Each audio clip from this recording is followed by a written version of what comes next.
नमस्कार, हिमाचल समाचार में आपका स्वागत है। आज के मुख्य समाचार।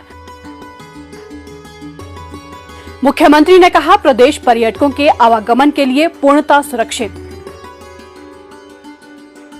मुख्यमंत्री ने सुजानपुर विधानसभा क्षेत्र में आपदा प्रभावित क्षेत्रों का किया दौरा। मुख्यमंत्री ने 5 करोड़ की सहायता राशि के लिए ओडिशा सरकार का किया आभार व्यक्त। मुख्यमंत्री ने आलमपुर में श्री लक्ष्मी नारायण मंदिर में नवाया शीश, प्रदेशवासियों को दी जन्माष्टमी की शुभकामनाएं। लोगों के जीवन में मिठास घोलती मधु विकास योजना, मौन पालन व्यवसाय ने दुलेहड़ के जसबीर की बदली तकदीर। और अब समाचार विस्तार से। मुख्यमंत्री ठाकुर सुखविंदर सिंह सुक्खू ने आज जिला हमीरपुर के नादौन में कहा कि हाल ही में हुई भारी बारिश के कारण प्रदेश में कई सड़कें क्षतिग्रस्त हुई और निजी एवं सार्वजनिक संपत्ति को भारी नुकसान हुआ। मुख्यमंत्री ने स्थानीय निवासियों और पर्यटकों को आश्वस्त करते हुए कहा कि प्रदेश सरकार के दृढ़ एवं त्वरित प्रयासों के फलस्वरूप राज्य में सड़कों को काफी हद तक बहाल कर दिया गया है तथा प्रदेश में आगंतुकों के लिए सुरक्षित आवागमन सुनिश्चित किया गया है। मुख्यमंत्री ने कहा कि ये राज्य की अब तक की सबसे भीषण त्रासदी थी, लेकिन अब राज्य में हालात सामान्य हो रहे हैं। नादौन में मीडिया कर्मियों से बातचीत करते हुए मुख्यमंत्री ने कहा कि हिमाचल प्रदेश पर्यटकों के लिए सुरक्षित है और पर्यटक अब चंबा, कांगड़ा, शिमला और अन्य जिलों के भ्रमण पर आ सकते हैं।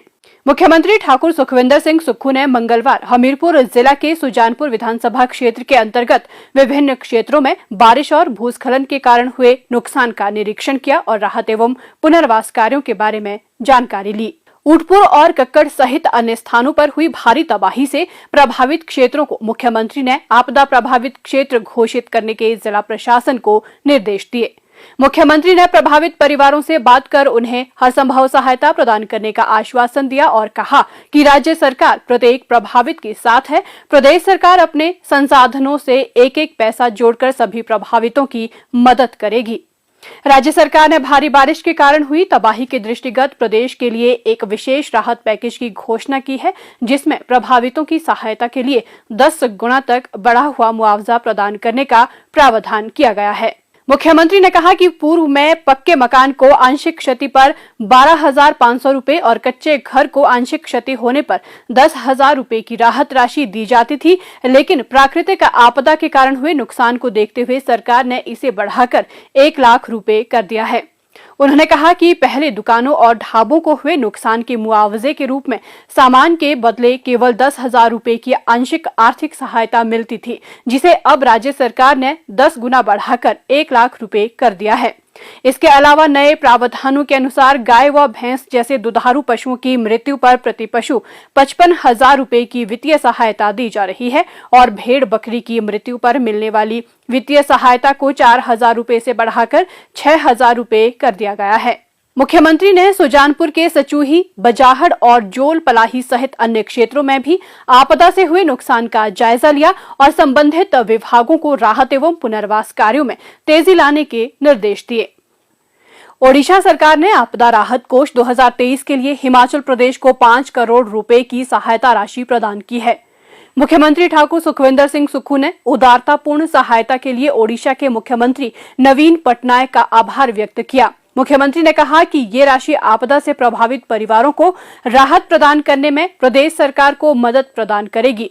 मुख्यमंत्री ने आम लोगों से आपदा राहत कोष में उदारतापूर्वक योगदान का आग्रह करते हुए कहा कि प्राकृतिक आपदा से प्रभावितों को सहयोग और सहायता सुनिश्चित करने के लिए देश भर के लोगों के सामूहिक प्रयास और योगदान सराहनीय है।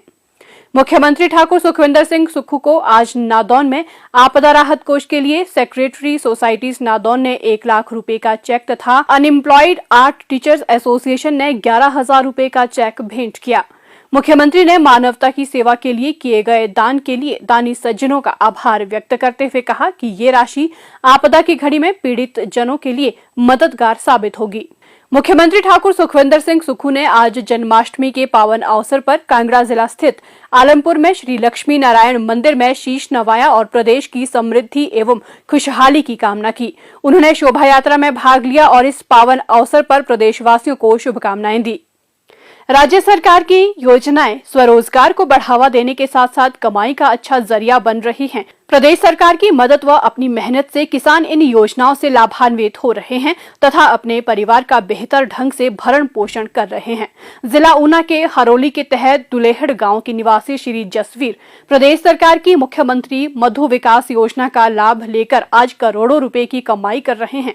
मौन पालन पुश्तैनी व्यवसाय होने के कारण उन्होंने जमा 2 की पढ़ाई करने के उपरांत इसी व्यवसाय को स्वरोजगार के रूप में चुना। आज वे गांव के अन्य लोगों को भी इस व्यवसाय से जोड़कर रोजगार उपलब्ध करवा रहे हैं।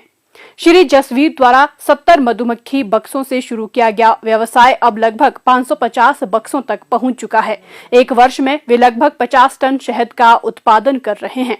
शहद बेचने के लिए उन्होंने अमराली में हनी प्रोसेसिंग यूनिट स्थापित किया है। शहद 50 ग्राम से लेकर 1 किलोग्राम तक की पैकिंग में उपलब्ध है।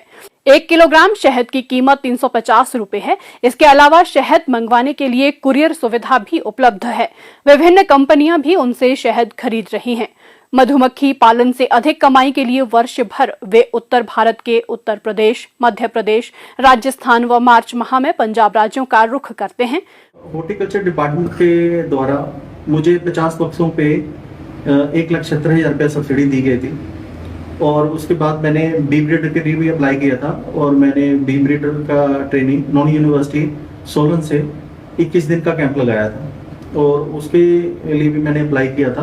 तो हॉर्टिकल्चर डिपार्टमेंट के द्वारा मुझे वो भी 3 लाख रुपया प्रदान किया गया। अभी मैंने हनी प्रोसेसिंग यूनिट लगाया है तो उसके लिए भी मैंने अपने डॉक्यूमेंट सबमिट किए हुए हैं जो मतलब 10 लाख रुपए के का मतलब है यूनिट और इसमें 5 लाख रुपया सब्सिडी जो गवर्नमेंट के द्वारा मुझे दी जानी है। हनी का मतलब ईयरली अगर देखा जाए तो 1 CR के करीब टर्नओवर हो जाता है और मेरे इस व्यवसाय के कारण अप्रत्यक्ष रूप से मैंने और कई लोगों को काम मिला हुआ है। जैसे गाड़ी वाले हैं, कहीं से शहद हनी लेके आना है, छोड़ना है, वो गाड़ी वाले भी मेरे साथ जुड़े हुए हैं। लेबर है, इस काम से मेरे को तो मतलब अच्छा प्रॉफिट हो ही रहा और भी मेरे साथ कई लोग हैं जो जिनको रोजगार मिल रहा है। मैं बेरोजगार नौजवानों से ये अपील करना चाहता हूँ, अगर आपको कोई सरकारी जॉब नहीं मिल रही है कहीं तो आप इस व्यवसाय में जुड़ सकते हैं जिसमें आपको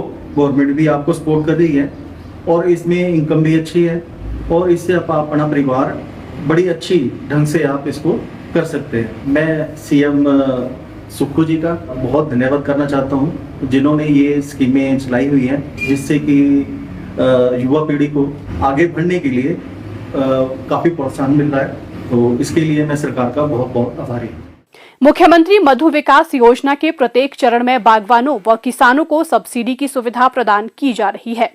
मुख्यमंत्री मधु विकास योजना का उद्देश्य किसानों को राज्य में उत्पादों और मधुमक्खी पालन के लिए प्रोत्साहित करना है। इस योजना के तहत मधुमक्खियों के 50 बक्सों के लिए 80% सब्सिडी विभाग के माध्यम से दी जाती है। मधुमक्खी पालन ऋण योजना के तहत मधुमक्खी पालन करने वाले लाभार्थी को सभी जरूरी सामग्री उपकरणों पर एक सेट प्रति लाभार्थी 20,000 रुपए प्रति इकाई की लागत पर 80% अर्थात 16,000 रुपए की सब्सिडी प्रदान की जाती है। बागवान व किसान बी ब्रीडर की 300 मधुमक्खियों के बॉक्स तैयार करता है तो सरकार द्वारा 3 लाख रुपए की उपदान राशि दी जाती है। एक राज्य से दूसरे राज्य में मधुमक्खियों के बक्सों को माइग्रेट करने के लिए किसान व बागवान को साल में एक बार 10,000 रुपए की ग्रांट प्रदान की जाती है। दीवारों पर एपिस सेराना नामक मधुमक्खी के छत्ते लगाने के लिए किसानों व बागवानों को प्रति दीवार 1,000 रुपए की ग्रांट मिलती है। किसानों व बागवानों द्वारा अधिकतम 50 लाख रुपए तक का बी कीपिंग प्रोसेसिंग यूनिट स्थापित करने पर 25 लाख रुपए या न्यूनतम किसी भी बी कीपिंग यूनिट लागत की 50% राशि उपदान के रूप में दी जाती है। प्रदेश सरकार की कल्याणकारी योजनाओं का लाभ उठाकर किसान व बागवान सफलता की नई इबारत लिख रहे हैं। प्रगतिशील किसान जसवीर अन्यों के लिए प्रेरणा का स्रोत हैं और युवाओं को स्वरोजगार की राह पर आगे बढ़ने के लिए प्रेरित कर रहे हैं। हिमाचल समाचार देखने के लिए